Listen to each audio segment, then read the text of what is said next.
but I was the only one that knew it. You know, obviously coach had been around a similar system, and so they knew it a little bit, but I had to teach everybody everything.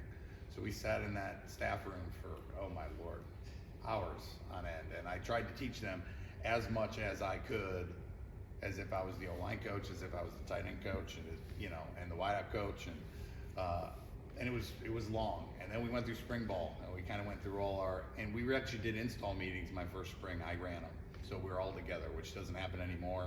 We put a play in, Abdul takes it tight, we all go our separate ways to really detail it up. But the first spring, it was just me in a room with, you know, trying to hit everybody at the same time so they could hear from one voice. And then as soon as spring ended, we went up to Green Bay because they were ready to go ask the pros. You know, I couldn't get that deep like Luke Butkus or, you know, I mean, some of those guys, they get into it. So, and I think we had better questions by that point because we had already kind of gone 15 practices against our defense. And, you know, Bud had a lot of good questions. Hey, when they spin away, like where do you have, what angle do you have them take on this backside cutoff and stuff like that. So, so that was really, it was really just all of us in a room communicating about what they've done. We had tons of film from all different places. I mean, a lot of it was from our system. But I've been running this run scheme for a bit, you know, and so I had some old Division III film I showed him as far as our aiming points and why I like the aiming points the way they are. And then he explained it to Dunk, and Dunk was like, I get to go through that guy? Yeah. He's like, this is awesome. I'm like, yeah, you don't have to position block him, go through him. And so that actually fits him beautifully, you know, this run scheme, at least the mid zone does.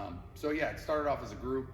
I think I did the best I could before we went up to Green Bay, and we made little adjustments. I mean, I have two unbelievable offensive line coaches here. George has done a phenomenal job getting that group to where it is now, and of course, Coach Ferentz is sitting at the end of the table. So it's pretty unique to be sitting in a room with guys with that much knowledge in the run game, and they've added things to it, which has been good. And so it's been fun for 2 seasons to keep. You have to stay ahead of the curve, you know, because guys are doing different things, and it seems like sometimes we see adjustments to every defense for our outside zone team because you don't see a lot of it.